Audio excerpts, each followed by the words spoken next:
আজ শনিবার দক্ষিণবঙ্গের উত্তর ২৪ পরগনা, কলকাতা, হাওড়া, হুগলি, পূর্ব পশ্চিম মেদিনীপুর এবং ঝাড়গ্রামে বৃষ্টিপাতের সম্ভাবনা রয়েছে। তবে আগামীকাল থেকে দক্ষিণবঙ্গে বৃষ্টিপাতের পরিমাণ আরও কিছুটা কমে যাবে।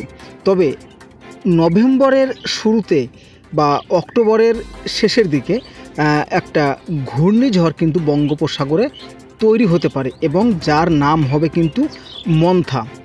এই ঝড়ের হবে যেটা জানাচ্ছে আন্তর্জাতিক আবহাওয়া দপ্তর, অর্থাৎ মৌসুম ভবন বা আলিপুর আবহাওয়া দপ্তর এখন পর্যন্ত কিন্তু এ নিয়ে কোনো পূর্বাভাস জারি করেনি। তবে ঘূর্ণিঝড় আসবে এটা কিন্তু জানিয়ে দিয়েছে আন্তর্জাতিক আবহাওয়া দপ্তর।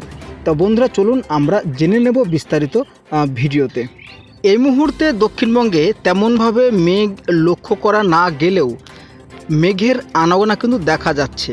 তবে আগামী কিছু সময়ের মধ্যে বেশ কিছু অঞ্চলে বা এই মুহূর্তে বৃষ্টিপাত হচ্ছে দক্ষিণবঙ্গের মূলত উপকূলের জেলাগুলোতে। এই বৃষ্টির সাথে ঘন্টায় 25 থেকে 30 কিলোমিটার বেগে ঝোড়ো বাতাস এবং বজ্র বিদ্যুতের কিন্তু সম্ভাবনা রয়েছে।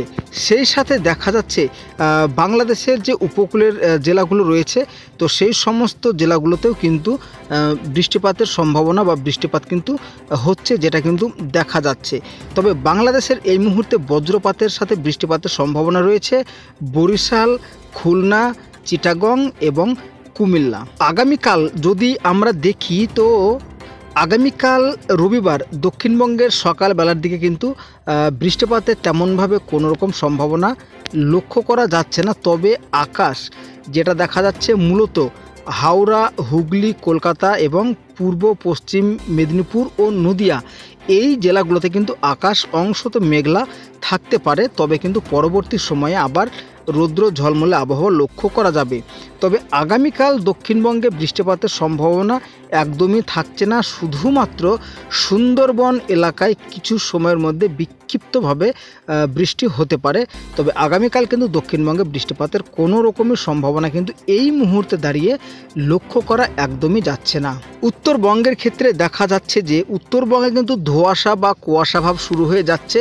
তবে আগামীকাল সকালবেলার দিকে উত্তরবঙ্গের শিলিগুড়ি, আলিপুরদুয়ার, কোচবিহার এছাড়াও গোয়ালপাড়া, গুয়াহাটি, শিলং, বাংলাদেশের রংপুর, ময়মনসিংহ, সিলেট, কুমিল্লা, বরিশাল, খুলনা এই জায়গাগুলোতে কিন্তু মেঘাচ্ছন্ন ভাব রয়েছে এবং সকালকার দিকে কিন্তু চিটাগংয়ে বৃষ্টিপাতের সম্ভাবনা রয়েছে আগামীকাল। তবে সোমবার সকালবেলার থেকে যদি আমরা আবহাওয়া লক্ষ্য করি, তো সোমবার সকালবেলার থেকে হাওড়া, হুগলি, কলকাতা এবং ২ পরগনা, সেই সাথে পশ্চিম মেদিনীপুর, তো এই জেলাগুলোতে কিন্তু বিক্ষিপ্তভাবে বৃষ্টিপাতের সম্ভাবনা লক্ষ্য করা যাচ্ছে।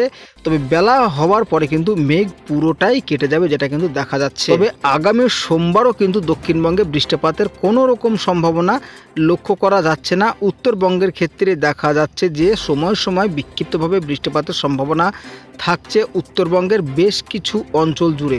তবে ভারী ধরনের দুর্যোগ কিন্তু লক্ষ্য করা যাচ্ছে না। বাংলাদেশের ক্ষেত্রেও কিন্তু সেম একই অবস্থা, বৃষ্টিপাতের পরিমাণ কিন্তু কমে যাবে আগামীকাল থেকে। তবে মঙ্গলবারের ক্ষেত্রে যেটা দেখা যাচ্ছে, মঙ্গলবারও কিন্তু বৃষ্টিপাতের সম্ভাবনা লক্ষ্য করা যাচ্ছে না দক্ষিণবঙ্গ, উত্তরবঙ্গ এবং বাংলাদেশে। বুধবারের দিনও কিন্তু বৃষ্টিপাতের কোনো রকম সম্ভাবনা লক্ষ্য করা যাচ্ছে না দক্ষিণবঙ্গ, উত্তরবঙ্গ এবং বাংলাদেশের ক্ষেত্রে। তবে আপনাদেরকে জানিয়ে রাখি যে হঠাৎ করে বজ্রগর্ভ মেঘ সঞ্চারের ফলে কিন্তু বৃষ্টিপাতের সম্ভাবনা তৈরি হলেও হতে পারে দক্ষিণবঙ্গ, উত্তরবঙ্গ এবং বাংলাদেশে। তবে আপাতত ভারী ধরনের দুর্যোগ থাকছে না। তবে আপনাদেরকে পাশাপাশি আরও একটা কথা জানিয়ে রাখি যে দুপুরবেলার দিকে যখন রোদ ঝলমলে আবহাওয়া থাকবে, তখন কিন্তু দক্ষিণবঙ্গে আর্দ্রতাজনিত অস্বস্তি বা ঘামাক্ত পরিবেশ কিন্তু তৈরি হতে পারে। তবে রাত্রির পর থেকে, অর্থাৎ ভোর রাত্রি থেকে কিন্তু দক্ষিণবঙ্গ এবং উত্তরবঙ্গে আস্তে আস্তে শীতের কিন্তু আগমন ঘটার একটা চরম পরিস্থিতি ইতিমধ্যে লক্ষ্য করা যাচ্ছে, বা শীতের অনুকূল পরিবেশ ধীরে ধীরে তৈরি হচ্ছে আমাদের দক্ষিণবঙ্গ ও বাংলাদেশের বেশ কিছু অঞ্চলে। তো বন্ধুরা, আজকের মতো ভিডিওটি এতটুকুনি। কেমন লাগলো অবশ্যই জানাবেন, আর ভালো লাগলে চ্যানেলটিকে সাবস্ক্রাইব করে বেল আইকনটি প্রেস করে দেবেন।